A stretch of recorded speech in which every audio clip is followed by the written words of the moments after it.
building muscle, a lot of people are focused on the wrong thing. They're doing forms of strength training, plyometric training, endurance training. They're doing things that are beneficial to their health, aerobically and anaerobically through power training and performance training and things like that, and endurance training. But they're not seeing any differences in their physique. They're not seeing any muscular gains. They're not seeing any improvements aesthetically. And the issue is that they're not utilizing hypertrophy training. You should utilize all forms of it. You should try to hit sarcoplasmic, transient, myofibrillar is a weird word. But you should try to focus on all these different forms of hypertrophy in your training as a natural lifter, especially if you're competing as one or competing as a professional one. I'm a natural lifter, obviously, and it also gets to a point in your career where you're going to have to use supplementation to achieve different outcomes in your training as well as in your physique. Yes, carbohydrates, water weight, electrolytes, all these are important things.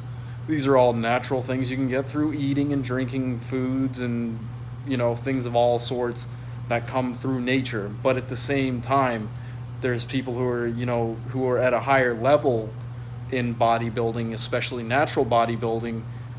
Their bodies are so beaten and torn from years of training. It can even happen through poor form, but generally just through a lot of training, years of it, that you're going to have to start using supplementation. You get burnt out as a natural at a point, and you're going to have to start utilizing things like pre-workouts and mass gainers and things like that to gain higher levels of hypertrophy and muscle growth. And that's not to say you can't make a lot of progress being a natural, because, obviously I've done it through, I would say my body reached its peak as far as athletic performance goes within the first couple of years. That's generally what happens for everyone. There is no steady state in hypertrophy, because you can always push your body to another level of hypertrophy, and you can always overtrain, or you can always undertrain, depending on what happens, depending on who you are, depending on what level of delayed onset muscle soreness and regrowth that can occur in your genetic lineage or your genetic potential. So these are all factors you have to consider when you're trying to build muscle, trying to achieve a different physique. It's not easy. You have to utilize compound sets, supersets.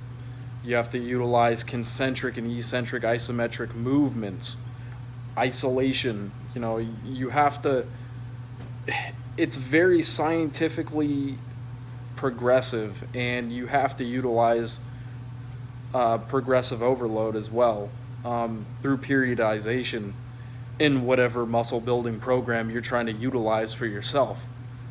And a lot of people, they can get muscle imbalances if you don't train properly. If you train all the muscles you want to train, but you're not necessarily training the muscles you have to train. So say someone has, like, I don't know, an anterior pelvic tilt, right? They're always training their back muscles. They're always training their hip flexor muscles when you should be training your hamstrings and your abdominals. And there's people who have the opposite problem, and vice versa. And there's people who have hip hiking issues, people with leg length discrepancies. These are all factors you have to take into consideration. You do not want to have an imbalance of neurological properties in your muscular system, because then you have movement issues that are created because of these muscle imbalances. So, first, if you want to build muscle, you should focus primarily on regaining your function and health, regaining a symmetrical body before you start utilizing any kind of movement and load training. And that's all my advice for today. So have a good day.